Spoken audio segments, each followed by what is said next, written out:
isang tasa ng tsa, isang sumpang mapait. Habang iniisip ni Salve na bawat pag-aalaga ni Dario ay tanda ng pag-ibig, dahan-dahan na pala siyang nilalaso ng sariling asawa para sa lupang pamana. Baliw? Iyan ang bansag nila sa kakanya. Pero sa gitna ng kadiliman, isang matalas na isipan ang naghihintay. Sino ang tunay na mawawala sa katinoan kapag ang biktima ay nagsimula ng lumaban? Hanggang saan mo kayang tiisin ang pagtataksil ng taong pinakainiirog mo? Masyadong tanga si Salve para mapansin ang lahat. Pinsan, kaya huwag kang mag-alala dahil konting panahon na lang at sa atin na ang lupang ito. Ang bawat salitang binitawan ni Dario ay tila isang matalim na balisong na bumaon sa puso ni Salve na sa mga sandaling iyon ay nakatayo sa likod ng bahagyang nakabukas na pinto ng kanilang kusina. Hawak ni Salve ang isang tray na yari sa nara, kung saan maingat niyang inihanda ang paboritong agahan ng kanyang asawa, mainit na pandesal na may palaman ng sariwang mantikilya at isang tasa ng tsa na hinaluan niya ng pulot ng may buong pagmamahal. Ang usok na nanggagaling sa tsa ay humahaplos sa kanyang mukha, ngunit ang init nito ay hindi sapat para tunawin ang namumuong yelo sa kanyang buong pagkatao. Siguraduhin mo lang, Dario, dahil baka biglang magising ang asawa mo at malaman niya ang ginagawa nating paghalo ng gamot sa iniinom niya gabi-gabi. Wika naman ni Norin na may halong mapanguyam na tawa. Alam mo namang mautak ang pamilya Briones pagdating sa usapin ng ari-arian. Narinig ni Salve ang kalansing ng kutsara na tumatama sa porselana. Isang tunog na dati ay nagbibigay sa kanya ng katiwasayan, ngunit ngayon ay tila hudyat ng kanyang sariling kamatayan. Trust me, Norin. Lalong humaba ang boses ni Dario na puno ng kumpiyansa. She is too fragile and emotional. Akala niya, lahat ng pag-aalaga ko ay dahil sa pag-ibig.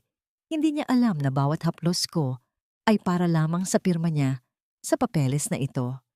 She thinks I am her hero, but in reality, I am just waiting for her to break completely. Nanigas ang mga binti ni Salve habang ang kanyang mga daliri ay unti-unting nawawalan ng pakiramdam. Dahilan upang ang hawakan ng tray ay bumaon sa kanyang palad. Nais niyang sumigaw, nais niyang itapon ang tray at harapin ang lalaking pinagkatiwalaan niya ng kanyang buhay at dangal. Ngunit ang kanyang lalamunan ay tila nilagyan ng pira-pirasong bubog na pumipigil sa anumang tunog na lumabas. Ang kanyang hininga ay naging mababaw at mabilis, parang isang ibong pilit kumakawala sa isang masikip na hawla. Sa kanyang balintataw, naglaro ang mga alaala ng kanilang kasal, ang mga pangako ng katapatan sa harap ng dambana at ang mga gabi ng pag-uusap tungkol sa kanilang magiging pamilya sa lupang ito na pamana pa ng kanyang mga magulang. Dahan-dahang ibinaba ni Salve ang kanyang tingin sa suot na singsing sa kanyang kaliwang kamay. Ang kinang ng diamante ay tila nangungutya sa kanya, isang simbolo ng kawalang hanggan na ngayon ay naging isang tanikala ng panlilinlang. Nadama niya ang bigat ng bawat patak ng pawis na namumuo sa kanyang noo, kasabay ng mabilis na pagtibok ng kanyang puso na tila gustong kumalas sa kanyang dibdib sa tindi ng pagtataksil. Ang bango ng tsaa na kanina lang ay nagpapaalala sa kanya ng payapang umaga ay naging amoy ng pagkabulok sa kanyang pangamoy. Poor Salve, muling narinig ang tinig ni Dario. Ang asawa kong walang kamalay-malay na ang taong kayakap niya gabi-gabi ang siyang kukuha ng lahat ng mayroon siya. Dahan-dahang umatras si Salve, tinitiyak na ang kanyang mga hakbang sa sahig na yari sa matandang kamagong ay hindi lilikha ng anumang ingay na magbubunyag sa kanyang presensya. Bawat pulgada ng paglayo niya sa kusinang iyon ay parang paglayo rin niya sa bersyon ng kanyang sarili na masaya at panatag. Nang makarating siya sa madilim na pasilyo, patungo sa kanilang silid, doon lamang siya nang hina at napasandal sa malamig na pader. Ang kanyang kamay ay kusang dumapo sa kanyang tiyan, isang lihim na hindi pa niya naibabahagi sa asawa dahil nais sana niyang gawin itong sorpresa para sa kanilang anibersaryo. Sino nga ba ang lalaking nasa loob ng kusinang iyon? Ang tanong na ito ay paulit-ulit na umalingaw sa kanyang isipan, tila isang malungkot na awitin na walang katapusan. Ang lalaking minahal niya ng higit sa kanyang sarili ay ang lalaki ring dahan-dahang pumapatay sa kanyang katinuan para lamang sa isang piraso ng lupa. Sa gitna ng kanyang panlalabo ng paningin dahil sa nagbabadyang mga luha, isang matalim na desisyon ang nagsimulang mabuo sa kanyang puso, isang apoy na hindi basta-basta mapapatay ng anumang lason o panlilinlang. Paano mo nagawang gawing lason ang tanging bagay na nagpapanatili sa akin sa mundong ito, Dario? Masyado ka nang malilimutin, Salve. Baka pati ang sarili mong pangalan ay maiwan mo na sa panaginip mo kung hindi ka mag-iingat. Ang malambing ngunit nakakangilong boses ni Dario ang unang bumasag sa katahimikan ng silid paggising ni Salve. Ramdam ni Salve ang marahang haplos ng asawa sa kanyang noo, isang haplos na dati ay nagpapatulog sa kanya sa kapayapaan, ngunit ngayon ay tila ba gumagapang na uod sa kanyang balat. Idinilat ni Salve ang kanyang mga mata at agad siyang sinalubong ng pag-ikot ng paligid. Ang mga kurtinang kulay krema sa bintana ay tila sumasayaw sa isang magulong ritmo at ang bawat sinag ng araw na tumatama sa kanyang muka ay parang mga karayom na tumutusok sa kanyang katinuan. Sinubukan niyang bumangon, ngunit ang kanyang katawan ay tila gawa sa mabigat na tingga. Ang kaniyang mga kamay ay nangangatog habang pilit na humahawak sa gilid ng kama para sa suporta. Inumin mo muna ito, asawa ko? Pagpapatuloy ni Dario habang iniabot ang isang baso ng tubig at isang maliit na kulay puting tableta. Para hindi na lumala ang pagkalito mo, sabi ng doktor, kailangan mo ng sapat na pahinga dahil madalas ka na ring mag-ilusyon nitong mga nakaraang araw. Tinitigan ni Salve ang asawa. Sa paningin ng iba, si Dario ay ang perpektong katuwang, isang lalaking tapat at matiyaga sa pag-aalaga sa asawang tila nawawala na sa sariling isip. Ngunit sa likod ng mga matang yon, nakikita na ngayon ni Salve ang isang madilim na kailaliman. Ang kaniyang puso ay bumibilis ang pagtibok, parang isang tambol na nagbababala ng panganib sa gitna ng kagubatan. Gusto niyang isigaw na alam na niya ang lahat, na narinig niya ang usapan nila ni Noreen, ngunit nanatiling tikom ang kanyang bibig. Alam niyang sa sandaling magkamali siya ng kilos, tuluyan na siyang mailulubog sa hukay na sila mismo ang humuhukay para sa kanya. Kinuha niya ang baso. Ang lamig ng tubig ay humahalayhay sa kanyang palad, ngunit hindi niya ininom ang gamot. Pasimpleng itinago niya ito sa ilalim ng kaniyang dila, isang kasanayang natutunan niya sa gitna ng takot. Maya-maya pa ay pumasok si Noreen sa silid, bit-bit ang kaniyang mapanghusgang tingin at ang maingay na presensya ng isang taong walang galang sa privacy ng iba. "Good morning, pinsan. Mukhang masama na naman ang timpla ng mukha mo. Sabi ko naman sa'yo, ibigay mo na kay Dario ang pamamahala sa bukid para hindi ka na nahihirapan ng ganyan. Tingnan mo, pati ang kagandahan mo ay unti-unti nang nananakaw ng stress at ng sakit mo." Hindi sumagot si Salve. Ibinaling niya ang kanyang tingin sa labas ng bintana, kung saan ang malawak na lupain ng kanyang mga magulang ay kumikislap sa ilalim ng sikat ng araw. Ang mga dahon ng tubo ay sumasayaw sa hangin, tila kumakaway sa kanya, humihingi ng saklolo. Iyon ang lupang dinilig ng pawis at dugo ng kanyang ama, ang lupang naging saksi sa kanyang paglaki. Ang bawat ektarya nito ay may kwentong nakabaon, mga tawanan noong bata pa siya, at ang huling habilin ng kanyang ina na hinding-hindi dapat ito mapunta sa maling kamay. Naramdaman ni Salve ang bigat ng pananagutan sa kanyang mga balikat. Paano niya mapoprotektahan ang pamana ng kanyang lahi kung ang sarili niyang katawan ay tila itinataksil siya dahil sa mga kemikal na ipinapakain sa kanya? Nang lumabas ang dalawa para mag-almusal, mabilis na dinura ni Salve ang tableta at ibinalot ito sa isang piraso ng tissue. Sa kanyang pag-aayos ng higaan, may naramdaman siyang matigas na bagay sa ilalim ng kanyang unan. Isang maliit na papel na nakatupi ng maigi. Sa panginginig ng kanyang mga daliri, binuksan niya ito. Huwag kang iinom ng kahit ano. Hindi ka baliw, Salve. Maniwala ka sa nararamdaman mo.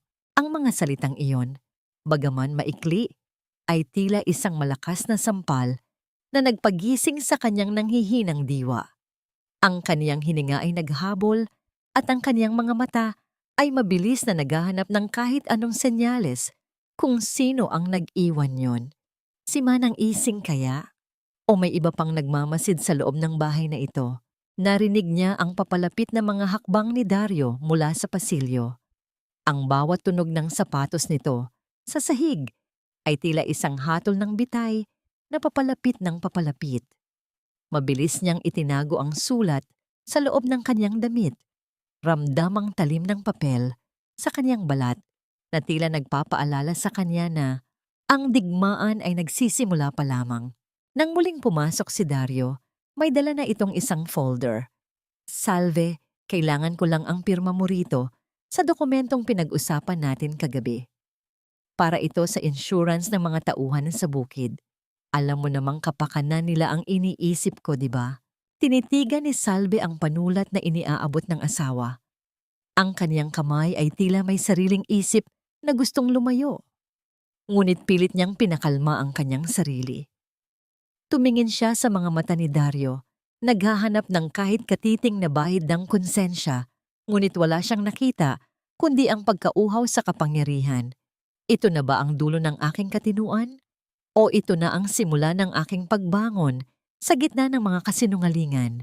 Ang katahimikan sa loob ng lumang mansyon ay tila isang malapot na kumunoy na unti-unting lumalamon sa paghinga ni Salve.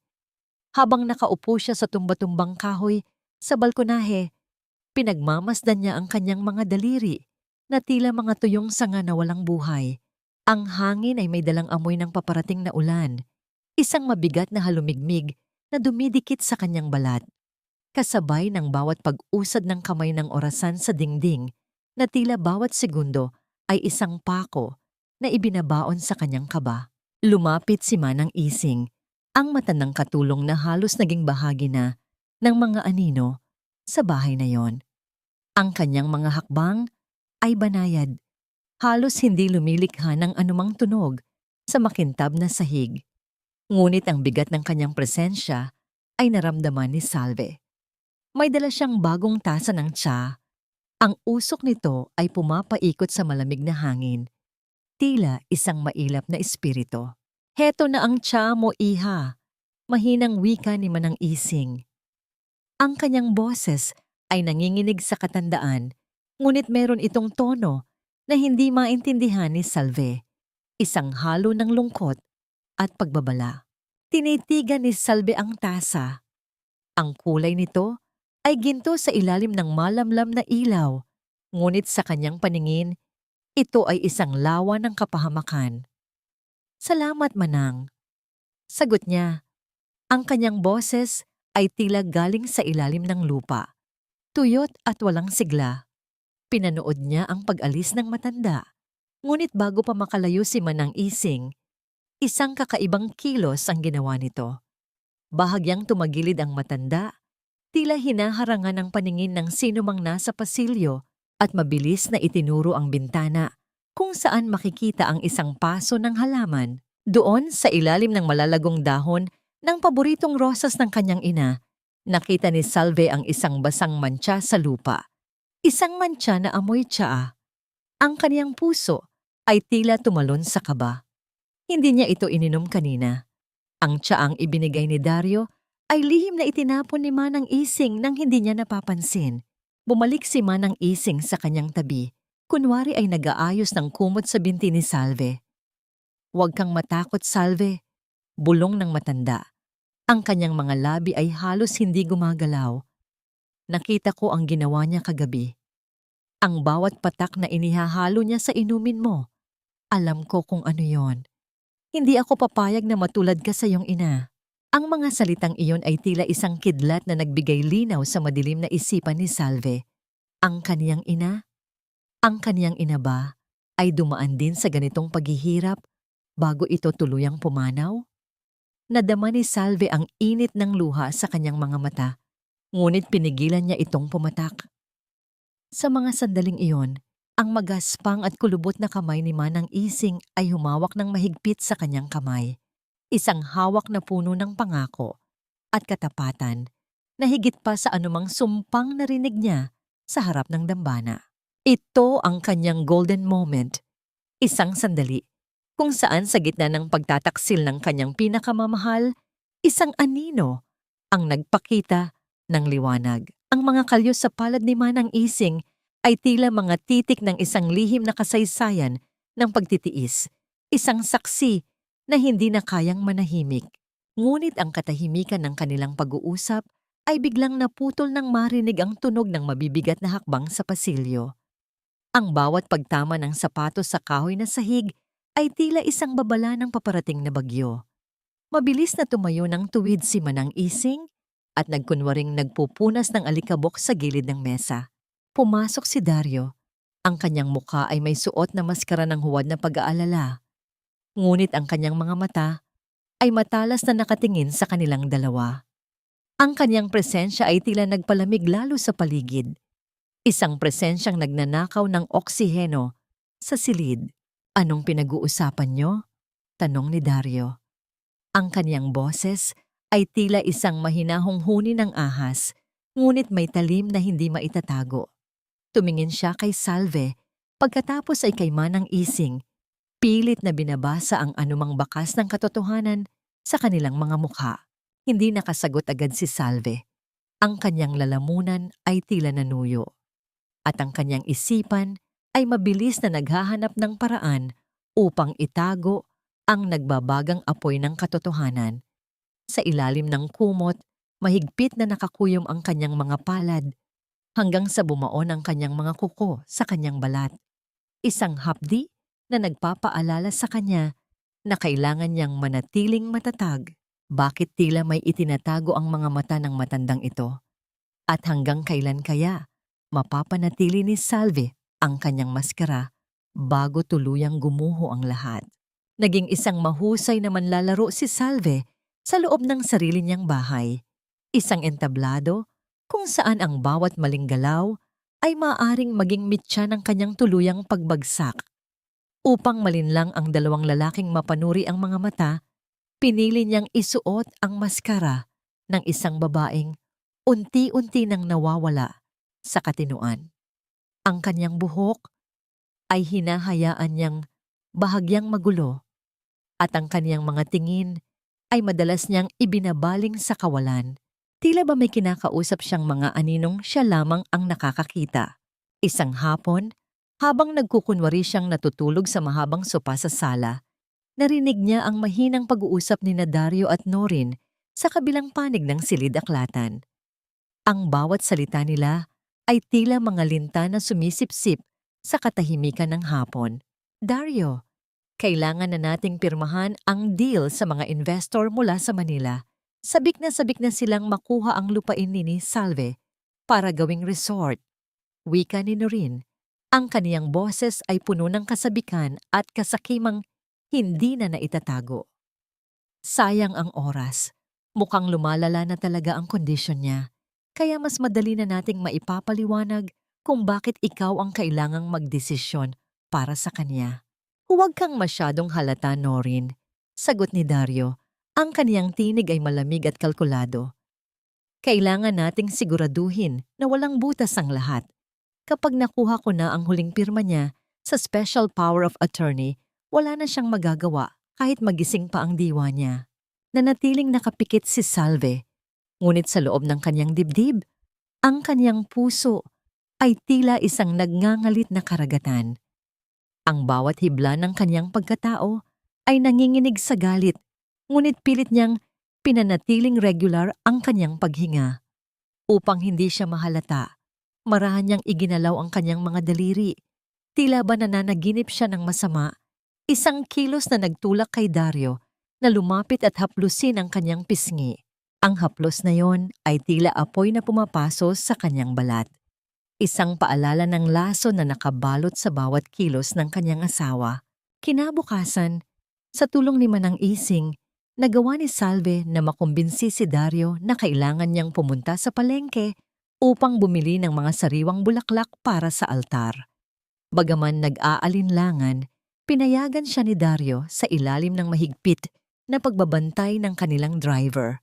Sa gitna ng ingay ng palengke, sa pagitan ng mga tumpok ng mga prutas at amoy ng sariwang isda, naganap ang isang nakaplano, ngunit tila hindi sinasadyang pagkikita. Naku, pasensya na po, hindi ko sinasadya. Wika ni Salve nang bahagya siyang mabangga sa isang matandang lalaking may dalang bayong. Iyon ay si Chu Ben, ang matalik na kaibigan ng kanyang ama at isang tapat na abogado. Sa isang sulyap lamang, nagkaintindihan ang dalawa. Habang kunwari ay tinutulungan ni Chu Ben si Salve na pulutin ang ilang nalaglag na rosas, mabilis na ibinulong ng abogado ang mga salitang nagbigay ng bagong pag-asa sa kanya. May lihim na kondisyon sa testamento ng tatay mo, Salve. Hindi nila makukuha ang lupa hanggat hindi na patutunayang wala ka ng kakayahang magdesisyon sa harap ng isang independenteng doktor. Mag-ingat ka, iha. Huwag kang susuko. Ang kaniyang golden moment ay nangyari nang maingat na inilagay ni Chuben ang isang maliit at lumang telepono sa loob ng kaniyang bayong na natatakpan ng mga talulot ng bulaklak. Ang pagdampi ng kaniyang mga daliri sa malamig na plastik ng telepono ay tila isang kuryenteng nagpanumbalik ng kaniyang lakas. Sa sandaling iyon, hindi siya isang biktima. Siya ay isang mandirigmang naghahanda para sa kaniyang huling laban. Nang makabalik sa mansyon, mabilis na itinago ni Salve ang telepono sa ilalim ng kaniyang katre sa pagitan ng mga luma at makakapal na kahoy ng kama. Gabi-gabi, sa ilalim ng dilim at sa kabila ng takot na baka biglang pumasok si Dario, ginagamit niya ito upang itala ang bawat gamot na ibinibigay sa kanya at ang bawat banta na naririnig niya. Ngunit ang kanyang munting tagumpay ay tila biglang nanganib. Isang umaga, habang nasa banyo siya, narinig niya ang malakas na pagbukas ng pinto ng kanyang silid. Ang tunog ng paghahalughog ay umalingaw-ngaw sa kanyang mga tainga. Tila ba may isang mabangis na hayop na naghahanap ng kanyang biktima. Nang lumabas siya, nakatayo si Noreen sa gitna ng silid, hawak ang maliit na telepono na kaniyang itinago. Ang kaniyang mukha ay may suot na isang nakapangingilabot na ngiti. Ang mga mata ay nanlilisik sa tagumpay ng kaniyang pagkakatuklas. Ano ito? Pinsan, tanong ni Noreen. Ang kaniyang boses ay tila isang matalim na kutsilyong humahati sa hangin. Akala ko ba ay hindi mo na alam kung paano gumamit ng teknolohiya? Mukhang mas mautak ka kaysa sa inaasahan namin ni Dario. Ang kaniyang hininga ay tila tumigil sa kaniyang lalamunan.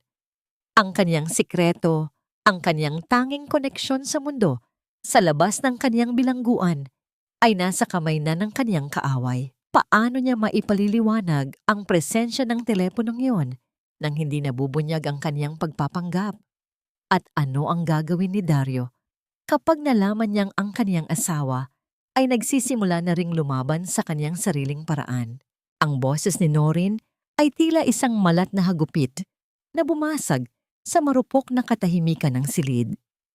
Hawak niya ang maliit na telepono, ang kaniyang mga daliri ay mariing nakadiin sa plastik na tila ba nais niyang pigain ang katotohanan mula rito.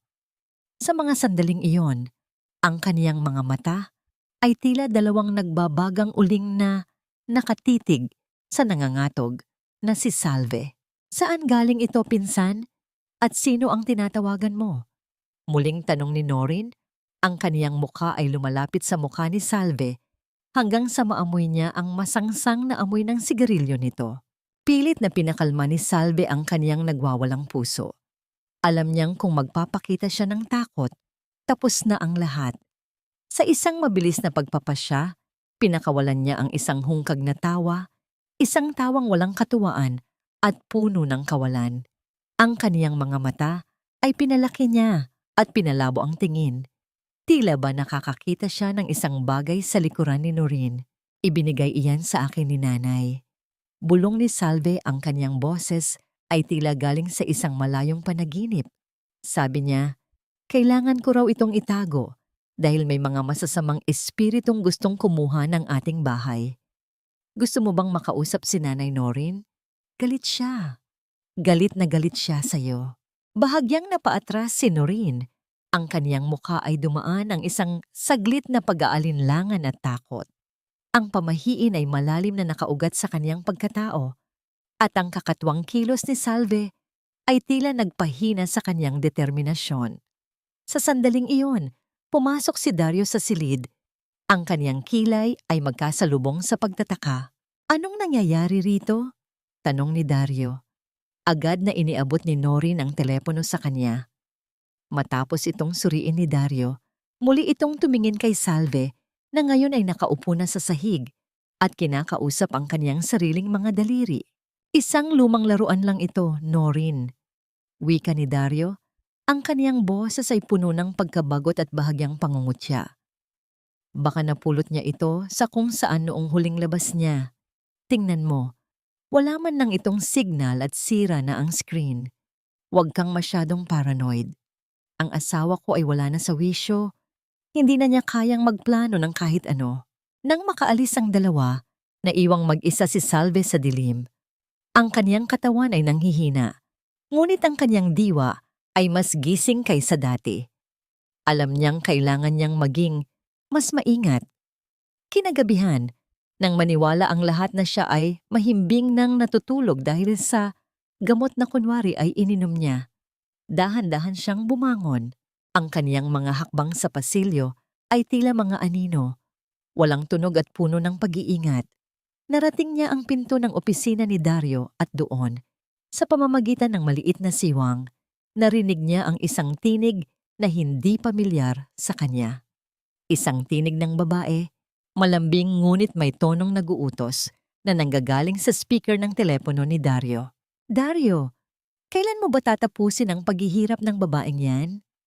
Wika ng babae na tinatawag ni Dario na Liza. Pagod na akong magtago. Sabi mo, kapag nakuha mo na ang lupa, lalayas na tayo rito at magsisimula ng bagong buhay sa Manila. Ang laki na ng utang natin sa kasino at hindi na makapaghintay ang mga pinagkakautangan mo. Counting tiis na lang, Liza, sagot ni Dario. Ang kanyang boses ay may halong pagsamo at pagod. Malapit na siyang bumigay. Kaunting tulak na lang at mapapapirma ko na siya sa huling papeles. Mahal na mahal kita, alam mo yan. Lahat ng ito ay ginagawa ko para sa ating dalawa. Naramdaman ni Salve ang isang matalim na hapdi sa kaniyang dibdib. Isang hapdi na higit pa sa anumang pisikal na sakit. Ang lalaking kaniyang minahal, ang lalaking kaniyang pinagkatiwalaan ng kaniyang buhay, ay hindi lamang magnanakaw ng kaniyang lupa, kundi pumatay na rin sa kaniyang puso, noon pa man. Ngunit sa likod ng hapdi ay ang isang lumalagablab na kitkit. Ang kitkit ng pagkasuklam. Pumunta si Salve sa harap ng salamin sa banyo. Ang kaniyang mukha ay maputla. Ang kaniyang mga mata ay may malalim na itim sa ilalim. Ngunit mayroon itong bagong ningning. Ang ningning ng isang taong wala nang takot mawala. Ito ang kaniyang golden moment. Kumuha siya ng isang basang bimpo at maingat na pinunasan ang kaniyang pisngi. Tila ba pinupunasan niya ang huling bakas ng kaniyang kahinaan. Ito na ang huling luha na ibibigay ko sa iyo, Dario. Bulong niya sa kaniyang sarili habang tinititigan ang kaniyang sariling refleksyon. Ang kaniyang boses ay hindi na nanginginig. Akala mo ay ikaw ang manlalaro.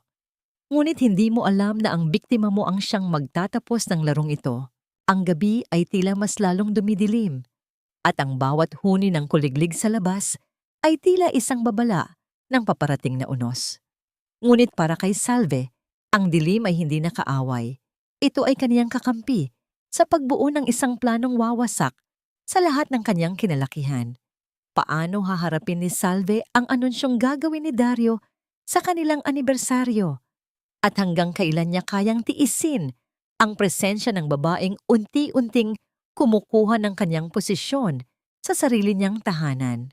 Ang umaga sa mansyon ay binalot ng makapal na hamog, tila isang puting kumot na nagtatangkaring itago ang mga maruruming lihim sa loob nito. Nakatayo si Salve sa harap ng bintana, pinagmamasdan ang malawak na lupain na unti-unti nang nilalamon ng anino ng kasakiman. Ang kanyang isipan ay tila isang masaselang mekanismo ng orasan.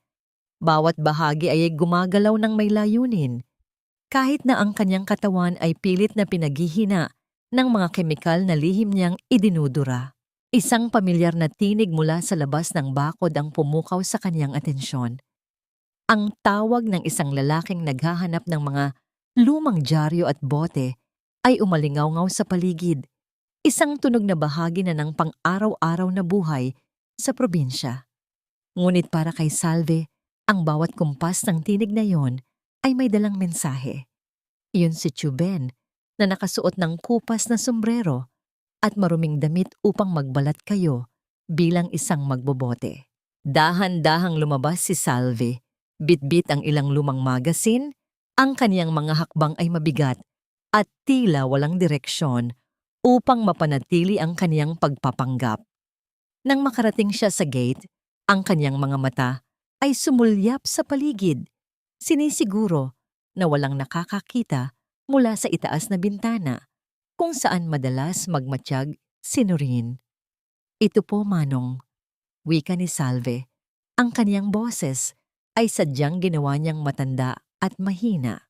Habang kinukuha ni Chuben ang mga papel, mabilis niyang inilagay ang isang maliit na kagamitan sa palad ni Salve. Ito ay isang recording device, kasing liit ng butones, ngunit sapat ang lakas upang hulihin ang bawat bulong ng kataksilan. Sa ilalim ng mga lumang dyaryo, may isa pang bagay na iniabot ang matanda. Isang sariwang sanga ng bulaklak ng tsa o jasmine. Ang liwanag ay hindi kailanman nagtatago sa dilim, Salve. Mahinang bulong ni Chuben. Ang kaniyang mga mata ay puno ng pag-asa at babala. Gamitin mo ito ng wasto. Ang katarungan ay nasa iyong mga kamay na. Ito ang kaniyang golden moment. Ang bango ng jasmine ay humaplos sa kaniyang pang-amoy. Isang amoy na nagpaalala sa kanya ng kaniyang ina, ng kalinisan at ng kaniyang sariling katinuan na pilit na ninanakaw ng kaniyang asawa. Ang bulaklak na yon ay tila isang selyo ng katotohanan sa gitna ng mundong puno ng huwad na pagmamahal. Ngunit ang katahimikan ng kanilang pagkikita ay binasag ng marahas na pagbukas ng pinto sa veranda. Lumabas si Noreen. Ang kaniyang muka ay puno ng pagduda habang nakatitig sa dalawa. Ang kaniyang mga hakbang sa semento ay tila mga tunog ng martilyo na nagpapabilis sa tibok ng puso ni Salve. "Anong ginagawa mo rito, Salve? Bakit nakikipag-usap ka sa taong yan?" Tanong ni Noreen. Ang kaniyang boses ay puno ng pangungutya habang bumababa sa hagdan. Mabilis na itinago ni Salve ang device sa kaniyang bulsa, habang ang jasmine ay nanatiling hawak niya. Kunwari ay inaamoy ito ng may katuwaan. "Mabango ang bulaklak, Noreen," sabi ni Manong. "Galing daw ito sa langit. Gusto mo bang amuyin?" Inagaw ni Noreen ang bulaklak at marahas itong itinapon sa lupa, bago tinapakan ng kanyang sapatos hanggang sa madurog ang mga talulot nito. "Wala kang oras para sa mga basura, Salve. Bumalik ka sa loob. At ikaw, matanda, lumayas ka rito bago ko patawagin ang mga security." Pilit na pinigilan ni Salve ang kanyang luha habang pinagmamasdan ang nadurog na bulaklak. Tumalikod siya at naglakad pabalik sa mansyon. Ramdam ang matalas na tingin ni Noreen sa kanyang likuran. Sa bawat hakbang, ang kanyang daliri ay mariing nakahawak sa device sa loob ng kanyang bulsa. Pagpasok niya sa banyo ng kanyang silid, mabilis niyang inilak ang pinto. Ngunit bago pa man niya mailabas ang kagamitan, isang kakaibang pakiramdam ang bumalot sa kanyang buong pagkatao. Isang biglang pag-ikot ng paligid na hindi dulot ng gamot, kasunod ng isang matinding hapdi at pagbaligtad ng kaniyang sikmura. Napasandal si Salve sa lababo. Ang kanyang mukha sa salamin ay tila bangkay sa kaputlaan. Ang kanyang kamay ay kusang dumapo sa kanyang tiyan. Hindi ito epekto ng lason. Ang kanyang katawan ay nagsasalita. Isang mensaheng higit pa sa kanyang inaasahan. Ang kanyang hininga ay naging mabilis at ang kanyang mga mata ay lumaki sa gulat habang binibilang niya ang mga araw na lumipas sa kanyang kalendaryo. Diyos ko, bulong niya. Ang kanyang boses ay nanginginig sa takot at pagkamangha. Sa gitna ng kanyang pakikipaglaban para sa kanyang buhay at ari-arian, isang bagong buhay ang nagsisimulang mabuo sa loob niya. Isang buhay na magiging sandigan niya o kaya naman ay magiging pinakamalaking kahinaan niya sa kamay ni Dario. Paano niya itatago ang katotohanan ito sa lalaking nagtatangkang pumatay sa kanya? At ano ang kanyang gagawin ngayong hindi na lamang ang kanyang sariling kinabukasan ang nakataya sa bawat hakbang na kanyang gagawin? Mas mapapadali nito ang lahat, pinsan. Gagamitin nating sangkap ang batang iyan para hindi na siya makapalag sa mga papeles. Ang boses ni Dario ay tila isang malamig na hangin galing sa sementeryo na dumaan sa pasilyo, tumagos sa makapal na pader at direktang bumaon sa puso ni Salve na nooy nakasandal sa labas ng pinto. Ang kaniyang mga kamay ay nanginginig habang dahan-dahang dumadapo sa kaniyang tiyan, kung saan nadarama niya ang munting pintig ng buhay. Isang buhay na bunga ng isang pag-ibig na akala niya ay totoo. Ngunit isa lamang palang mahabang bangungot. Nais ni Salve na sumigaw. Nais niyang sugurin ang kanyang asawa at itanong kung paano nito nagagawang ituring na isang instrumento lamang ang sarili nitong dugo at laman. Ngunit ang kanyang lalamunan ay tila sinakal ng isang invisible na kamay. Tuyot at walang boses na lumalabas. Ang kanyang mga binti ay tila naging malambot na kandila. Halos hindi na siya kayang itayo sa tindi ng hapdi ng katotohanan. Sa loob ng silid, narinig niya ang mahinang tawa ni Noreen. Isang tunog na tila mga kuko ng hayop na kumakamot sa kanyang katinuan. Siguraduhin mo lang, Dario. Wika ni Noreen, ang boses ay pununo ng mapangahas na plano. Kapag nalaman niyang buntis siya, gagamitin mo ang pagiging unstable niya para sabihing hindi niya kayang alagaan ang bata. Sa huli, pirma niya ang kapalit ng kaligtasan ng anak niyo. It's a perfect trap. Dahan-dahang lumayo si Salve sa pinto. Ang bawat hakbang niya sa alpombra ay tila paglalakad sa ibabaw ng mga pako. Nang makapasok siya sa kanyang silid, agad siyang napaupo sa gilid ng kama. Ang kanyang paningin ay lumabo dahil sa mga luhang hindi niya hinayaang pumatak. Tumingin siya sa isang maliit na sapatos ng sanggol na nakatago sa kanyang luma at baul. Isang sapatos na binili niya noong unang taon ng kanilang pagsasama, puno ng pangarap at pag-asa. Ngayon, ang sapatos na yon ay tila isang piping saksi sa kanyang pagiging tanga. Ito ang kanyang golden moment. Sa gitna ng dilim, kinuha niya ang maliit na sapatos at naramdaman ang lambot ng tela nito sa kanyang magaspang na palad. Inilapit niya ito sa kanyang dibdib at bumulong sa kanyang sarili. Hindi kita hahayaang maging bihag nila. Kung kailangang maging halimaw ako para protektahan ka, gagawin ko. Sa sandaling iyon, ang takot ni Salve ay napalitan ng isang mapakanganib na uri ng katatagan. Ang kaniyang mga mata, na dati ay puno ng pagkalito, ay naging matalas at malamig na parang asero. Ilang sandali pa, bumukas ang pinto at pumasok si Dario. Bit-bit ang kanyang karaniwang maskara ng pag-aalala. Lumapit ito sa kanya at marahang humalik sa kanyang noo, isang kilos na nagpapanindig ng balahibo ni Salve sa dumi. Salve, asawa ko! Bakit tila masama ang pakiramdam mo? May dala akong mga vitamins para sa'yo.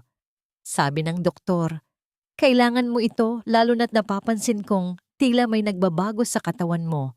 Malambing na wika ni Dario habang iniabot ang isang baso ng gatas at isang tableta. Ang kanyang mga mata ay nakatitig ng mataman kay Salve, naghihintay ng anumang senyales ng pagduda.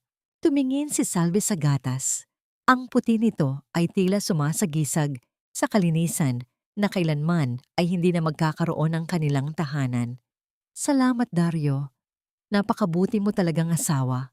Sagot ni Salve, ang kaniyang boses ay sadyang ginawa niyang malat at mahina. Isang perpektong pagpapanggap ng isang biktima.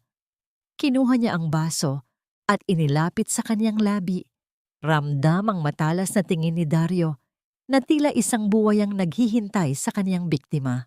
Nang lumabas si Dario upang kausapin ang isang tauhan, agad na idinura ni Salve ang tableta sa loob ng kaniyang panyo at mabilis na itinago ito sa ilalim ng katre.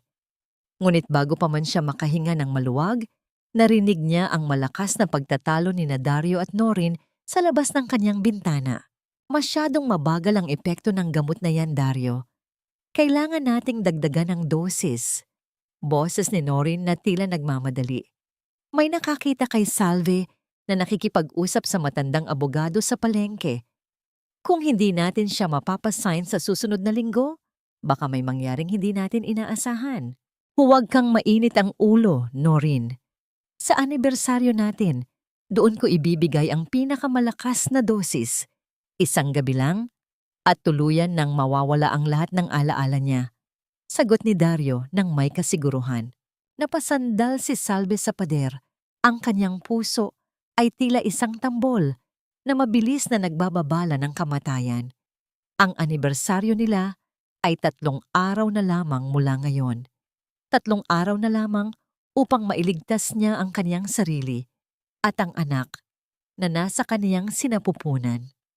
Paano niya malalampasan ang pinakamalakas na laso na ihahanda ng kaniyang asawa at sapat ba ang kaniyang lakas upang harapin ang katotohanang ang taong kaniyang pinakamamahal ang siya mismong nag-uutos na burahin siya sa mundong ito? Ubusin mo yan, Salve. Sayang naman ang timpla ni Dario.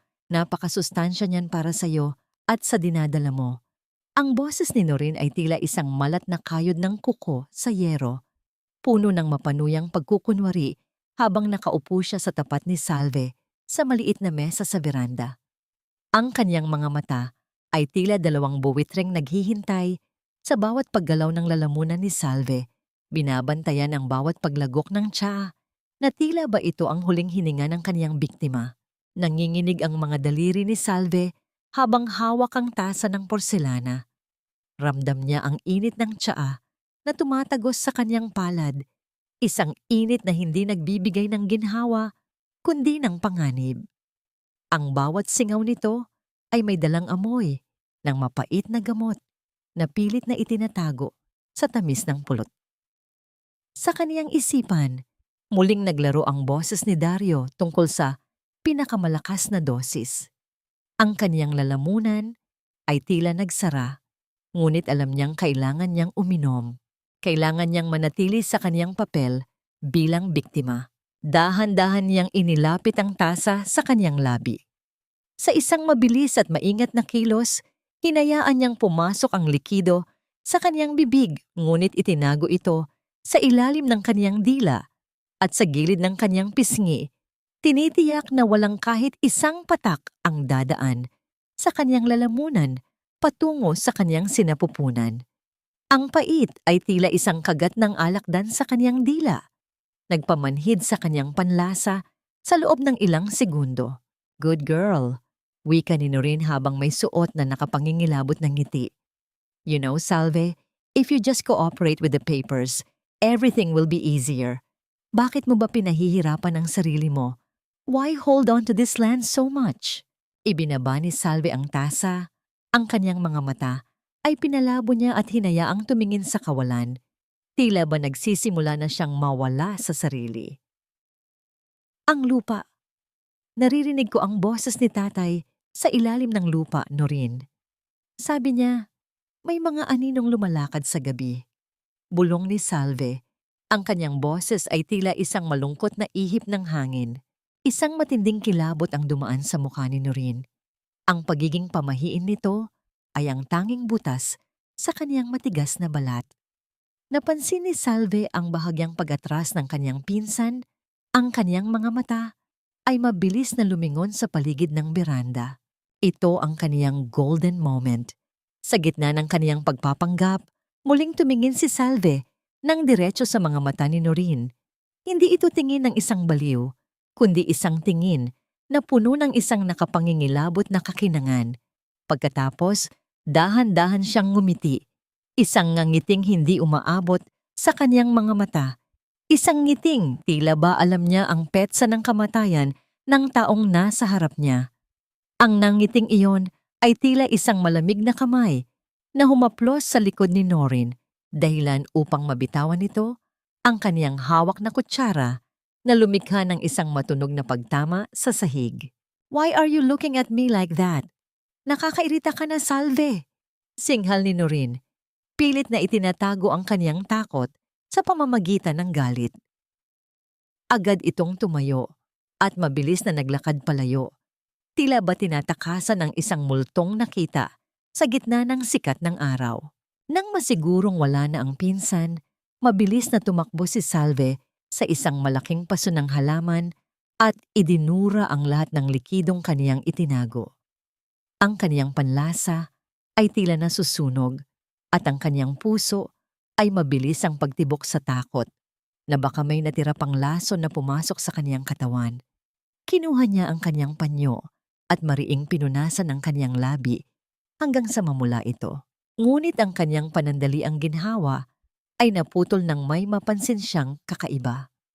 Ang hangin na kanina lang ay sariwa ay biglang binalot ng isang masangsang na amoy. Amoy ng nasusunog na tuyong dahon at matandang kahoy. Ibinaling ni Salve ang kanyang tingin sa dulo ng kanyang lupain kung saan matatagpuan ang lumang kamalig. Ang kamalig na iyon ang kaban ng lahat ng alaala ni Salve. Doon itinatago ng kanyang ama ang mga luma nitong kagamitan, ang mga sulat, at ang mga dokumentong hindi pa niya lubos na nauunawaan. Mula sa malayo, nakita ni Salve ang isang maitim na usok na pumapaikot sa langit. Tila isang higanting ahas na lumalamon sa kanyang nakaraan. Kasunod nito ay ang paglitaw ng mga dila ng apoy na unti-unting sumisibol mula sa bubungan ng kamalig, sumasayaw ng may kasakiman sa ilalim ng nagbabagang init ng araw. Napasigaw si Salve ng walang tunog. Ang kanyang mga kamay ay tumakip sa kanyang bibig. Ang kamalig ay nasusunog. Ang tanging pisikal na koneksyon niya sa kanyang ama ay unti-unti nang nagiging abo. At sa gitna ng naglalagablab na apoy, napansin niya ang isang anino ng tao na mabilis na tumatakbo palayo sa kamalig patungo sa kagubatan. Iyon ba ay si Dario o si Noreen? O may iba pang taong nagtatangkang burahin ang huling piraso ng kaniyang pagkatao bago pa man dumating ang gabi ng kanilang anibersaryo? Ang bawat dila ng apoy na sumasayaw sa bubungan ng kamalig ay tila mga kamay ng kamatayan na kumakaway kay Salve. Tinatawag siya patungo sa kawalan.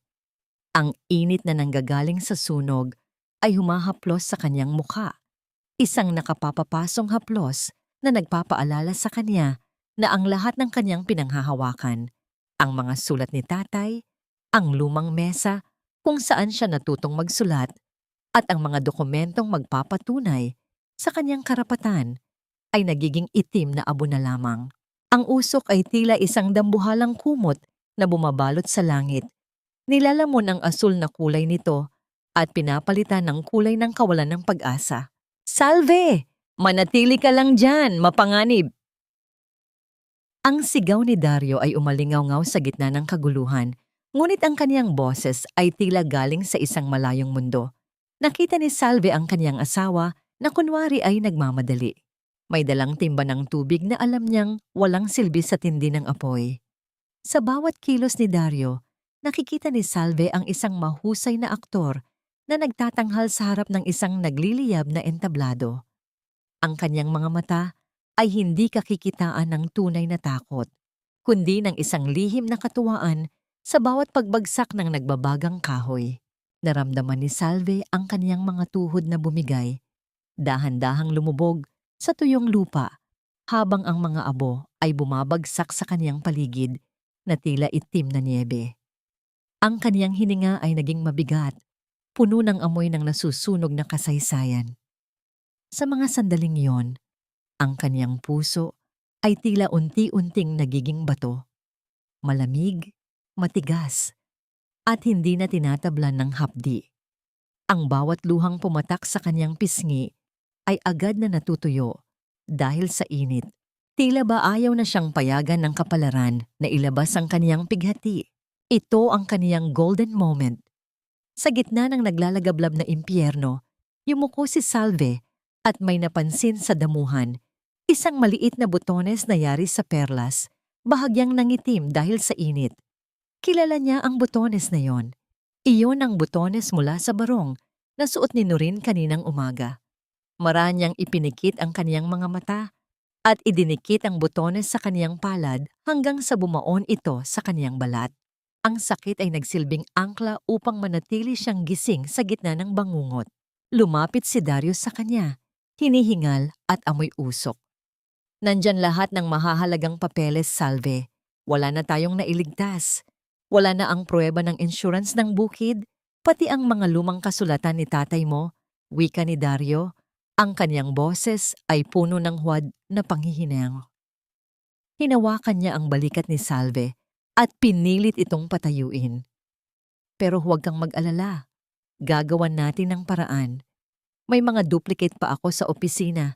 Kailangan mo lang pirmahan para makuha natin ang pondo para maipatayo ulit ito. Inilabas ni Dario ang isang folder mula sa kaniyang likuran. Tila ba handa na ito bago pa man magsimula ang sunog. Inabot niya ang isang panulat kay Salve. Ang kaniyang mga mata ay nakatitig ng mataman. Tila ba sinasamantala ang kahinaan ng asawa. Pirmahan mo na ito, asawa ko, para ito sa atin, para sa kinabukasan nating dalawa. At ng anak natin. Tumingin si Salve sa folder. Pagkatapos ay sa nagbabagang kamalig na ngayon, ay tila isang kalansay na lamang ng kahoy. Ang kanyang kamay ay nanginginig habang hinahawakan ng panulat. Nadama niya ang bigat ng bawat salita ni Dario.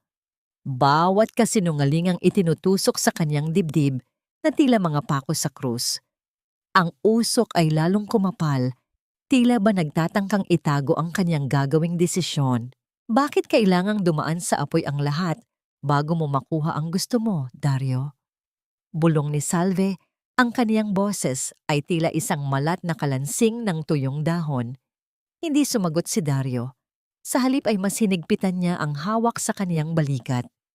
Ang kaniyang mukha ay tila isang maskara ng asero na walang emosyon. Sa bawat segundo ng katahimikan, ang katarungan ay tila mas lalong lumalayo at ang dilim ay unti-unting lumalamon sa natitirang liwanag ng kaniyang katinuan. Ito na ba ang huling piraso ng kaniyang pagkatao na kukunin ng apoy? O ang simula ng isang galit na hindi mapapatay ng kahit anong tubig sa mundo? Ang bawat hakbang ng kaniyang mga takong sa makintab na sahig ay tila mga pako na ibinabaon sa katahimikan ng mansyon. Isang mapangahas na tunog na sumisira sa kapayapaan ng tahanang itinayo sa gitna ng mga alaala.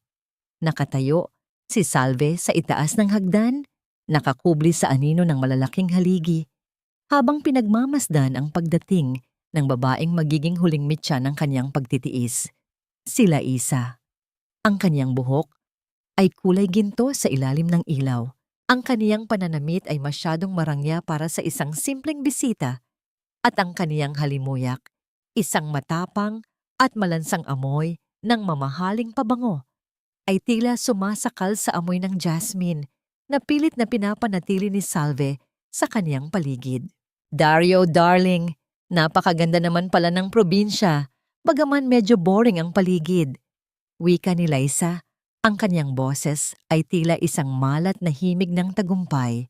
Humalik siya sa pisngi ni Dario sa harap mismo ni Nurin, isang kilos na puno ng pagmamay-ari, na tila ba wala ng asawang naghihintay sa itaas. Pinsan ko siya, Dario. Magbabakasyon lang muna rito si Laisa para makatulong sa pag-aalaga kay Salve. Alam mo namang kailangan natin ng dagdag na kamay ngayon lalo na tila mas bumibigat ang sitwasyon. Pagpapakilala ni Noreen, ang kaniyang mga mata ay kumikislap sa katusuhan habang nakatingin sa itaas ng hagdan. Tila alam niyang naroroon si Salve. Dahan-dahang bumaba si Salve. Ang kanyang mga hakbang ay mabigat at ang kanyang mga mata ay nanatiling blangko. Suot ang kanyang maskara ng pagiging baliw. Nadama niya ang kanyang puso na tila binibiyak sa gitna habang nakikita ang kanyang asawa na nakatingin kay Liza ng may paghanga. Isang tingin kailanman ay hindi na muling ibinigay sa kanya. Ang bawat ngiti ni Dario sa babaeng iyon ay tila isang lason na mas matindi pa sa anumang kemikal na kaniyang iniinom. Ito ang kaniyang golden moment. Inutusan siya ni Noreen na ipagtimpla ng tsa ang bisita. Habang inilalapag ni Salve ang tray, sinadya ni Liza na hawakan ang kaniyang kamay. Ang kaniyang mga kuko na may pulang pintura ay bumaon sa balat ni Salve. Salamat, Salve. Ang ganda naman ng singsing mo. Sayang at mukhang masyado nang maluwag sa payat mong daliri. Wika ni Liza ng may halong pambabastos, ang kaniyang mga mata ay direktang nakatitig sa mga mata ni Salve. Sinusukat ang kaniyang katinuan. Sa sandaling iyon, tiningnan ni Salve ang kaibahan ng kanilang mga kamay. Ang kaniyang mga kamay na puno ng kalyo mula sa pag-aalaga sa lupa at ang mga kamay ni Liza na kailanman ay hindi humawak ng kahit anong marumi. Isang tahimik na panunumpa ang nabuo sa isipan ni Salve. Ang mga kamay na ito rin ang magpapaalis sa babaeng ito sa kaniyang tahanan. Nang sumapit ang gabi, ang katahimikan sa mansyon ay naging mas lalong mabigat. Gamit ang maliit na recording device na ibinigay ni Chuben, dahan-dahang lumabas si Salve sa kaniyang silid. Ang kaniyang mga paa ay hindi lumilikha ng anumang tunog sa sahig. Tila ba siya ay isang aninong bahagi na ng mga dingding. Narating niya ang pinto ng opisina ni Dario, kung saan naririnig niya ang mahinang tawanan at ang kalansing ng mga baso ng alak na nagtatama sa isa't isa. Gusto ko ang kwartong yon, Dario. Ang laki ng bintana at tanaw ang buong bukid. Narinig niyang wika ni Liza, ang boses ay puno ng kasakiman. Kailan mo ba siya palalayasin? Sabi mo, matatapos na ang lahat sa anibersaryo niyo. Konting tiis na lang, Liza. Kapag napirmahan na niya ang special power of attorney sa gabi ng party, dadalhin na natin siya sa isang facility sa Manila. Doon, hinding-hindi na siya makakalabas. Sagot ni Dario, ang kaniyang boses ay malamig at walang bakas ng pagmamahal para sa babaeng kaniyang pinangakuan ng habang buhay. Ang lupang ito ay magiging atin na at wala nang makakapigil sa atin. Nanigas si Salve sa labas ng pinto. Ang recording device sa kaniyang kamay ay tila nagbabaga sa tindi ng katotohanang kaniyang naririnig. Ang bawat salita ni Dario ay isang kumpirmasyon ng kaniyang kamatayan bilang isang asawa. Ngunit sa gitna ng kaniyang pighati, isang kakaibang tunog ang kaniyang narinig mula sa loob. Isang tunog ng paghalik at ang mahinang pagkalos ng tela sa balat. Mariing ipinikit ni Salve ang kaniyang mga mata. Ang kaniyang buong pagkatao ay nanginginig sa pagkasuklam. Sa mga sandaling iyon, ang kaniyang hininga ay tila tumigil at ang kaniyang isipan ay napuno ng mga imahe ng kaniyang mga magulang at ng kaniyang anak na nasa sinapupunan. Hindi na lamang ito tungkol sa lupa. Ito ay tungkol sa kaniyang dangal na pilit na niyuyurakan ng 2 taong walang kaluluwa. Dahan-dahan siyang umatras, tinitiyak na ang bawat patak ng kaniyang galit ay mananatiling nakakubli hanggang sa tamang panahon. Ngunit bago pa man siya makarating sa kaniyang silid, isang matalas na liwanag mula sa pasilyo ang tumama sa kaniyang mukha. Nakatayo si Noreen sa dulo ng koridor, may hawak na flashlight, at ang kaniyang mukha ay may suot na isang mapanganib na ngiti. Anong ginagawa mo rito sa dilim, Salve? Naghahanap ka ba ng multo? O ikaw mismo ang multong nanggugulo sa amin? Ang liwanag mula sa flashlight ni Noreen ay tila isang matalas na daliri ng apoy na sumusungkit sa katinuan ni Salve. Pilit na hinahalukay ang bawat lihim na itinatago niya sa ilalim ng kaniyang balat. Ang kaniyang mga mata ay nanatiling dilat at walang emosyon, tila dalawang lawa ng tubig na walang hangganan. Kahit na sa loob ng kaniyang dibdib ay tila may 1,000 tambol na nagkakagulo sa tindi ng kaba. Nandyan si Nanay, Norin. Mahinang bulong ni Salve, ang kaniyang boses ay tila isang tuyong dahon na hinahampas ng hangin. Sabi niya, may mga ahas daw na gumagapang sa kisame ng opisina ni Dario. Gusto niyang bilangin ko kung ilan sila. 1, 2, 3. Bahagyang nanginginig ang kamay ni Norin na hawak ang flashlight. Ang kaniyang mapanguyam ng ngiti ay dahan-dahang napalitan ng pagkairita na may halong takot. Baliw ka na nga talaga, Salve. Bumalik ka sa kwarto mo bago pa kita kaladkarin pabalik doon. Huwag kang pakalat-kalat dito sa dilim kung ayaw mong masaktan. Dahan-dahang tumalikod si Salve. Ang kaniyang mga hakbang ay tila mga anino na walang bigat sa sahig na yari sa kamagong. Nang makarating siya sa loob ng kaniyang silid at marinig ang pagbagsak ng pinto sa labas, doon lamang siya huminga ng malalim. Ang kaniyang mga kamay ay agad na dumapo sa kaniyang tiyan. Damang-dama ang mabilis na tibok ng kaniyang puso na tila sumasabay sa pintig ng bagong buhay sa loob niya. Kinabukasan, sa gitna ng abalang paghahanda para sa anibersaryo, nagawa ni Salve na makatakas pansamantala. Sa tulong ni Manang Ising na nagkunwaring nagtatapon ng basura, sa likurang bahagi ng hardin, nakalusot si Salve sa isang maliit na butas sa bakod na natatakpan ng malalagong gumamela. Doon, sa ilalim ng isang matandang puno ng mangga, naghihintay si Chuben. Heto na ang mga recording, Chuben. Wika ni Salve, ang kanyang boses ay hindi na nanginginig. Inabot niya ang maliit na kagamitan. Ang kanyang mga daliri ay mariing nakahawak sa kamay ng matandang abogado. Narinig ko ang lahat. Gusto nilang kunin ang lupa at itapon ako sa isang pasilidad sa Manila. Chuben, kailangan nating tapusin ito bukas. Tiningnan ni Chuben ang maputlang mukha ni Salve. Ang kaniyang mga mata ay puno ng awa at paghanga. Magpakatatag ka, Salve. Ang lahat ng ebidensya ng paglalason, ang mga pekeng papeles, at ang pagtataksil ni Dario ay sapat na para mabulok sila sa kulungan. Handa na rin ang mga tauhan ko na pumasok sa party bukas. Siguraduhin mo lang na mailalayo mo ang sarili mo sa anumang panganib. Hindi na lang ito para sa akin, Chuben.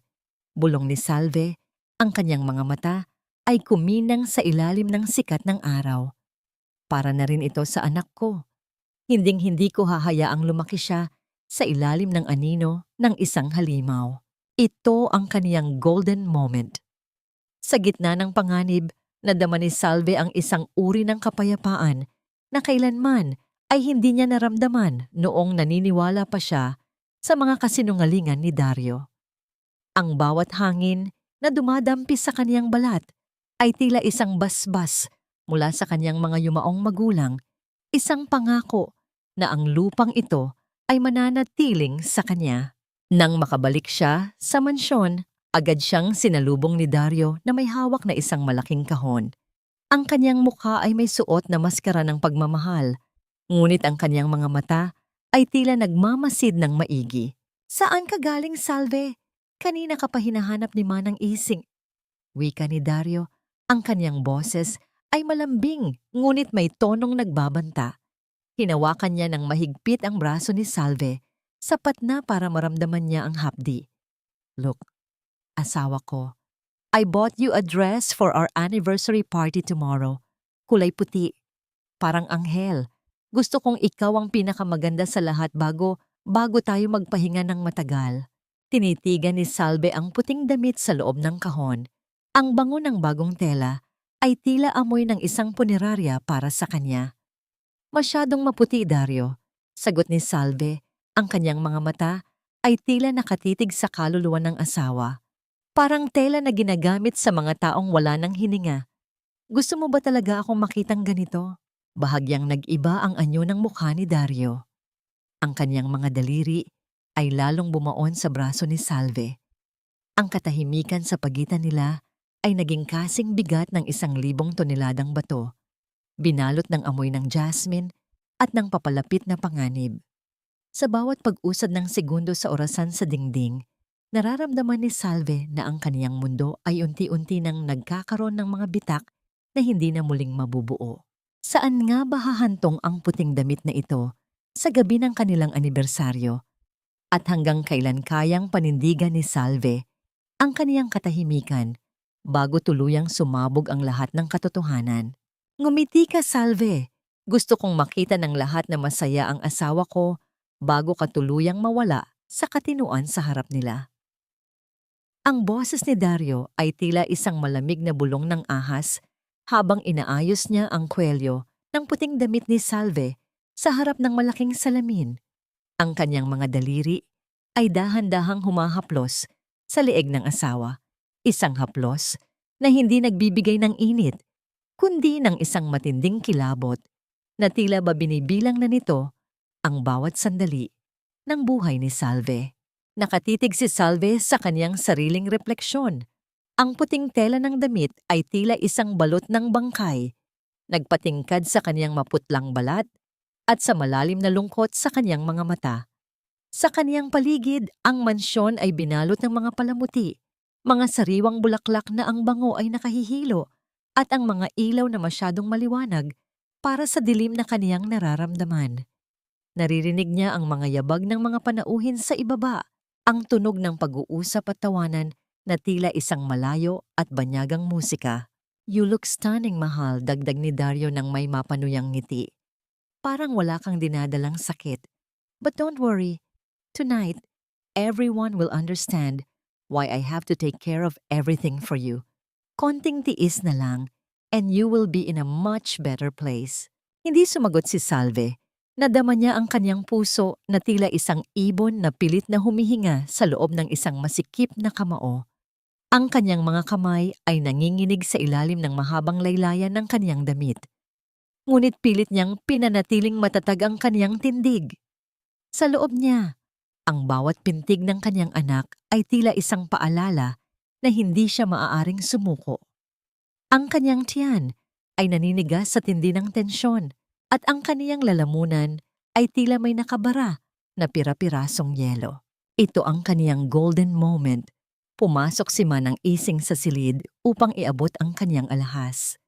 Sa isang mabilis na sandali, habang tinutulungan siya ng matanda na isabit ang kwintas, naramdaman ni Salve ang isang mahigpit na pisil sa kanyang balikat, isang tahimik na hudyat na handa na ang lahat sa labas. Ang mga mata ni Manang Ising ay nagtagpo sa kanya, puno ng panalangin at tapang. Ikinabit ni Salve ang maliit na brooch sa kanyang dibdib. Ang brooch na naglalaman ng kamera na ibinigay ni Chuben, tila isang munting bituin sa gitna ng kadiliman. Pagbaba nila sa malawak na hagdan, ang lahat ng mata ay nakatuon sa kanila. Si Dario ay tila isang mapagmahal na asawa, maingat na inaalalayan si Salve, habang si Norin at Liza ay nakatayo sa isang sulok, may hawak na mga baso ng wine at may suot na mga ngiting puno ng pagtatagumpay.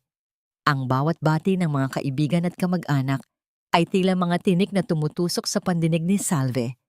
Let's have a dance, asawa ko. Bulong ni Dario nang magsimulang tumugtog ang isang malungkot at madamdaming kanta. Habang sila ay sumasayaw sa gitna ng bulwagan, nadarama ni Salve ang bigat ng braso ni Dario sa kanyang baywang. Alam mo ba, Salve, you were almost perfect. Pangungutya ni Dario habang dahan-dahan silang umiikot. But this land is too precious to be left in the hands of someone as weak as you. After tonight, it's all mine. And Liza? Well, she likes the master bedroom more than you do. Mariing ipinikit ni Salve ang kaniyang mga mata. Tinitiis ang bawat salitang tila latigo sa kaniyang kaluluwa. Mahal mo ba talaga ako kahit minsan, Dario? Mahina niyang tanong. Ang kaniyang boses ay tila isang himig ng naghihingalo. Tumawa ng mahina si Dario, isang tunog na puno ng lason. I love the property, Salve. That was always enough. Nang matapos ang sayaw, iniakyat ni Dario si Salve sa isang maliit na entablado kung saan nakahanda ang isang mikropono. Kinuha ni Dario ang isang baso ng champagne mula sa isang waiter at iniabot ito kay Salve. Ang likido sa loob nito ay may kakaibang kinang, ang pinakamalakas na dosis na inihanda para sa gabing ito. "Everyone, please lend me your ears."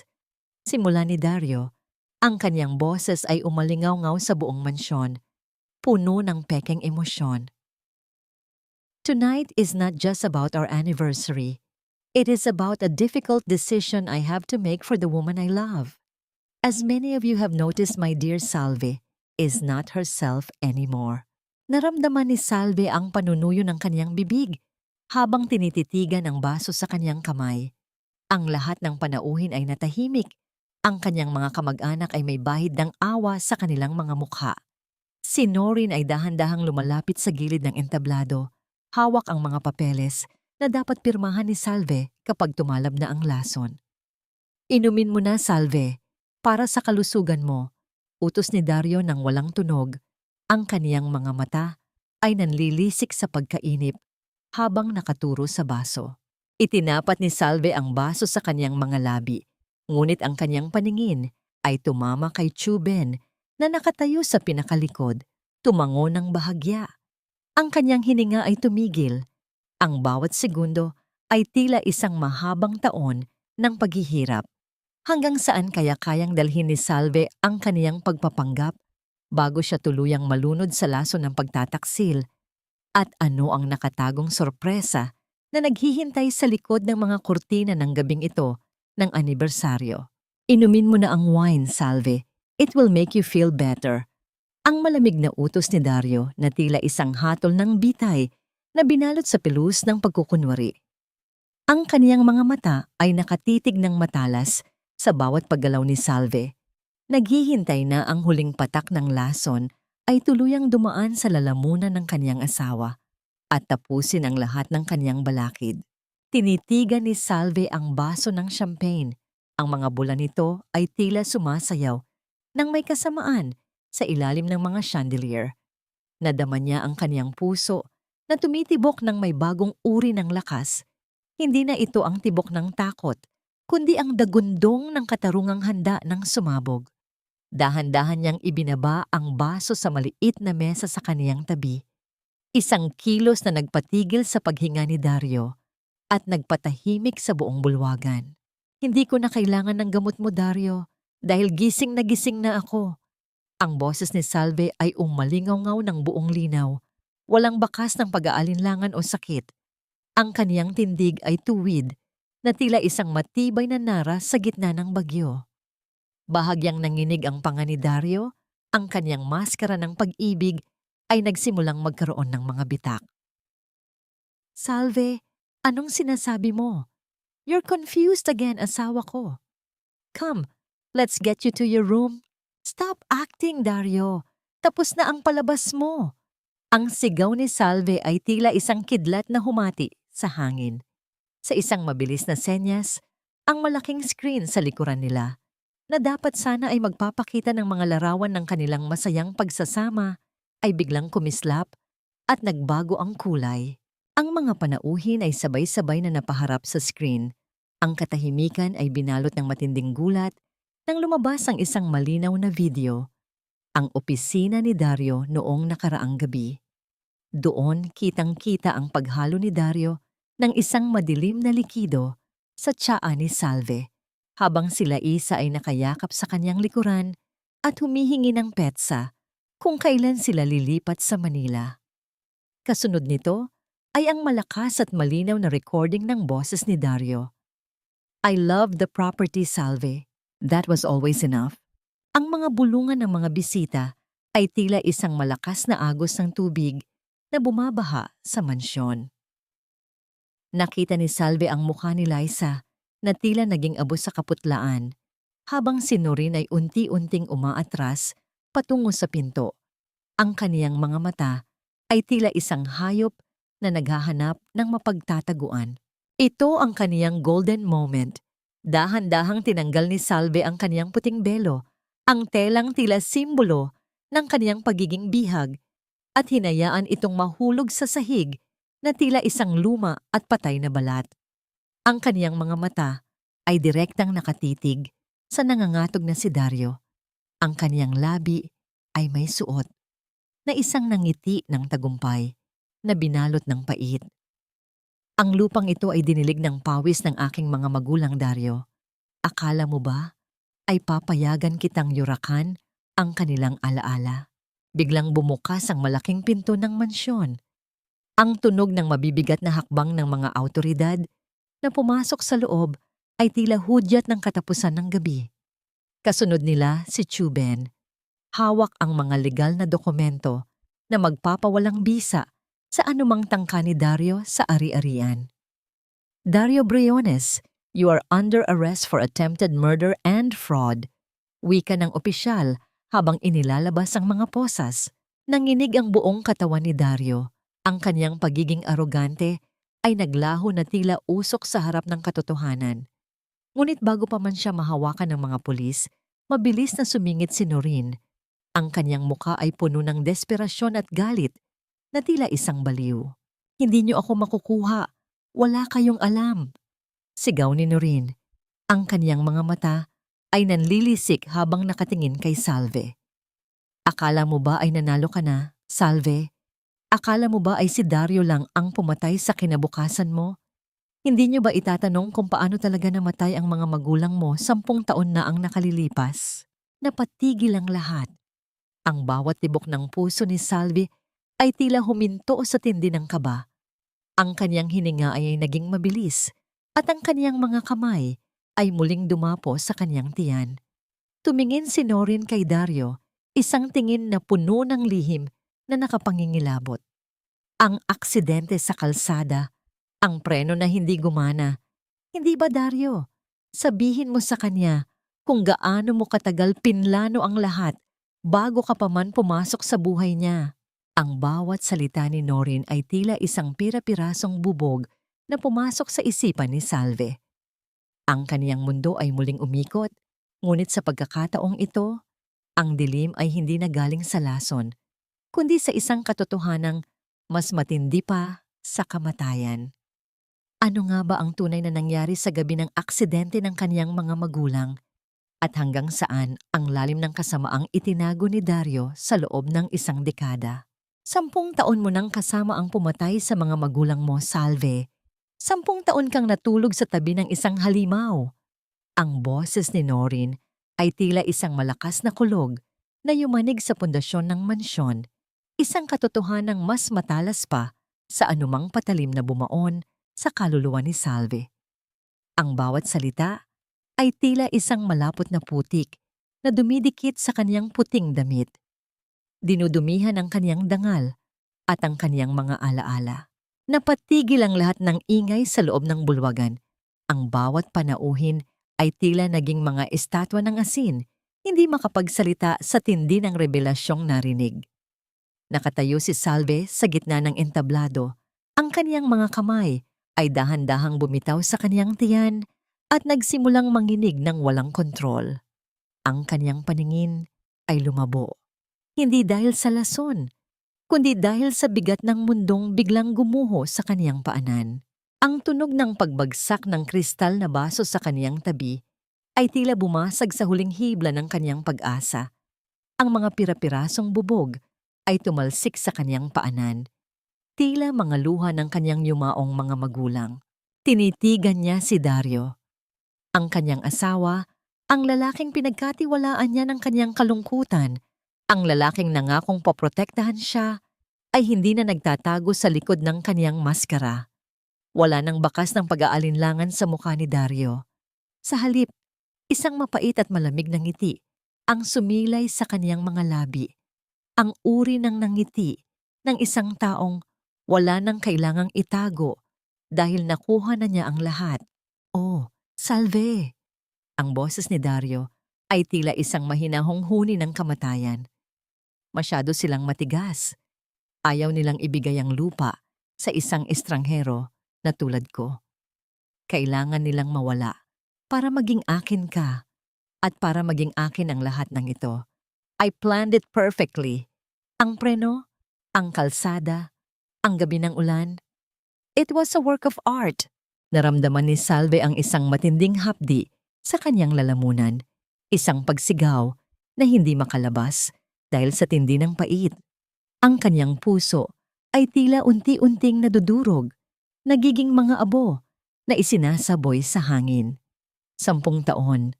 10 taon siyang naging bulag sa kanyang sariling tahanan. Bawat halik, bawat yakap, bawat pangako ay bahagi lamang ng isang madugong plano. Ang kanyang hininga ay naging mabilis at mababaw. Ramdam niya ang panlalamig ng kanyang mga daliri, habang ang kanyang buong pagkatao ay tila naging isang hungkag na sisidlan. Ito ang kanyang golden moment. Sa gitna ng kanyang pagkawasak, dahan-dahang itinaas ni Salve ang kanyang kaliwang kamay. Tinitigan niya ang singsing na sumisimbolo sa kanyang pagkakagapos sa isang mamamatay tao. Sa harap ng lahat, mariin niyang hinila ang singsing mula sa kanyang daliri hanggang sa masugatan ang kanyang balat. Hinayaan niya itong mahulog at gumulong sa sahig. Isang maliit na tunog ng metal sa ibabaw ng kahoy na tila hudyat ng kanyang tuluyang paglaya. Inilapit niya ang kanyang kamay sa kanyang tiyan at bumulong ng walang tunog. Patawad, Itay. Inay. Pero hindi ko hahayaang magwagi ang dilim. Biglang sumabog ang galit ni Norin nang makitang papalapit ang mga pulis. Sinubukan niyang sugurin si Salve, ngunit agad siyang hinarang ni Chuben at ng mga awtoridad. Ang tunog ng pakikipagbuno at ang mahigpit na pagkapit ng mga posas sa mga kamay ni Dario at Norin ay tila isang musika ng katarungan sa pandinig ng mga naapi. Dalhin niyo na sila! Ang sigaw ni Chuben. Ang kanyang boses ay puno ng puot at tagumpay. Habang kinakaladkad si Dario palabas, muli itong lumingon kay Salve. Ang kanyang mga mata ay nanatiling mapang-uyam. You will never be free from me, Salve. Ang batang yan ay dala ang aking dugo. Kahit anong gawin mo, bahagi mo ako habang buhay. Nanghina ang mga binti ni Salve at dahan-dahan siyang napaluhod sa gitna ng nagkalat na mga bubog at talulot ng mga bulaklak. Ang kaniyang puting damit ay namantsahan na ng dumi ng sahig. Lumapit si Manang Ising at niyakap siya ng mahigpit. Ang kaniyang mga luhang mainit ay pumatak sa balikat ni Salve. Ang katahimikan sa bulwagan ay binalot ng pighati, habang ang mga huling bakas ng mga anino ay unti-unting nilalamon ng paparating na liwanag ng bukang liwayway. Tapos na. Ang 10 taong bangungot ay natapos sa isang gabi ng anibersaryo. Ngunit sa gitna ng kaniyang tagumpay, nadama ni Salve ang isang matinding pangamba. Paano niya itatayo ang kaniyang buhay mula sa mga abo ng kataksilan, at sapat ba ang kaniyang pag-ibig para sa anak na bunga ng isang krimen? 1 taon na ang lumipas, ngunit ang bawat ihip ng hangin sa malawak na taniman ng tubo sa Batangas ay tila may dalang bagong himig. Isang awit ng paglaya at paghilom. Nakatayo si Salve sa balkonahe ng mansyon. Ang kaniyang mga mata ay malayo ang tingin sa dagat ng berdeng mga dahon na sumasayaw sa ilalim ng gintong sikat ng umaga. Wala na ang maputlang anyo ng kaniyang pisngi. At ang kaniyang mga mata ay hindi na tila mga lawa ng takot, kundi mga bituin ng katatagan na nagniningning sa gitna ng kapayapaan. Ang bango ng lupang basa ng hamog ay humahaplos sa kaniyang pang-amoy, isang amoy na hindi na nahahaluan ng lason o usok ng nasunog na nakaraan. Sa kaniyang tabi, isang duyan na yari sa ratan, ang marahang umiindayog. Ang bawat paggalaw nito ay tila isang banayad na kumpas ng kamay na nagpapatulog sa kaniyang anak. Isang malusog na batang babae na may mga matang tila nagnanakaw ng liwanag mula sa langit. Sa simula, natakot si Salve na baka bawat titig niya sa bata ay maalala niya ang mukha ng isang halimaw, ngunit sa halip, ang nakikita niya ay ang pag-ibig ng kaniyang sariling ina at ang tapang ng kaniyang ama. Lumapit si Manang Ising. Bit-bit ang isang tray na may mainit na tsa at ilang kakanin. Ang kaniyang mga hakbang sa sahig ay hindi na kailangang maging anino. Bawat tunog ng kaniyang tsinelas ay tanda ng kalayaan sa loob ng tahanang ito. Ang kanyang mukha ay puno ng nangiti habang pinagmamasdan ang kanyang alaga. Napakatahimik ng umaga, Salve. Tila ba nakikigalak ang buong kalikasan sa iyong kapayapaan. Mahinang wika ng matanda. Ang kanyang boses ay puno ng katuwaan. Salamat, Manang. Dahil sa inyo, muling naging tahanan ang bahay na ito. Sagot ni Salve. Ang kanyang boses ay may lalim at tamis na matagal ding nawala. Ito ang kanyang golden moment. Kinuha ni Salve ang kanyang anak mula sa duyan at naramdaman ang init ng balat nito sa kanyang dibdib. Ang bawat mababaw na paghinga ng sanggol ay tila isang panalangin na nagbubura sa bawat sugat ng kanyang kaluluwa. Tumingin siya sa malayo at nakita ang pagdating ng sasakyan ni Chuben. Ang matandang abogado ay madalas nang bumisita, hindi na para sa mga kaso, kundi bilang bahagi ng bagong pamilyang nabuo mula sa mga abo. Alam ni Salve na si Dario at Noreen ay nagdurusa na sa likod ng mga rehas, nilalamon ng sarili nilang kasakiman. Ngunit sa puso niya, wala na ring puwang ang galit.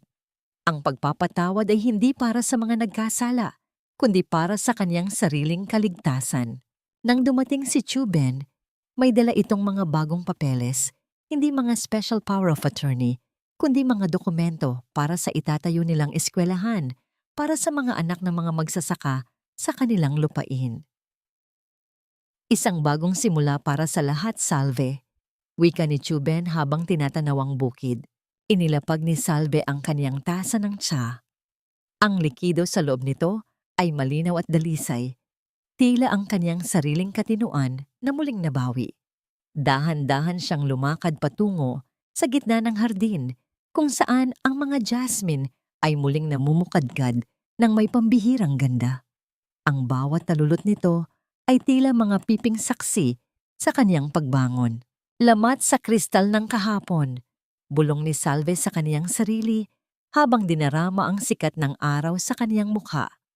Maaring may mga lamat ang aking alaala, ngunit ang kristal ng aking buhay ay mas lalong naging matibay dahil sa mga pagsubok. Sa huling pagkakataon, lumingon si Salve sa kaniyang mansyon. Ang mga bintana nito ay bukas na sa liwanag at ang bawat sulok ay puno na ng tawanan at pag-asa. Ang kanyang anak ay bahagyang gumalaw at humawak sa kanyang daliri, isang hawak na puno ng pangako ng bukas. Sa ilalim ng malawak na asul na langit, nadama ni Salve ang tunay na kahulugan ng kalayaan. Isang kalayaang hindi kailanman mananakaw ng kahit na sinong tao dahil ito ay nakaugat na sa kanyang pusong marunong maghintay at magmahal muli. Ang huling sulyap ni Salve sa kanyang lupain ay puno ng pasasalamat. Ang bawat puno ng tubo ay tila nagpupugay sa kanyang paninindigan. Ang dating pait ng tsaa ay napalitan na ng tamis ng tagumpay, isang tamis na mananatili sa kanyang panlasa habang buhay. Sa gitna ng sementeryo ng bayan, kung saan ang mga puting krus ay tila mga tahimik na tanod sa ilalim ng malalagong puno ng kalachuchi, nakatayo si Salve kasama ang kaniyang anak. Ang bango ng mga bulaklak ay humahalo sa amoy ng sinisindang kandila. Isang halimuyak na hindi na nagpapaalala ng kamatayan, kundi ng pag-alala ng may pag-asa.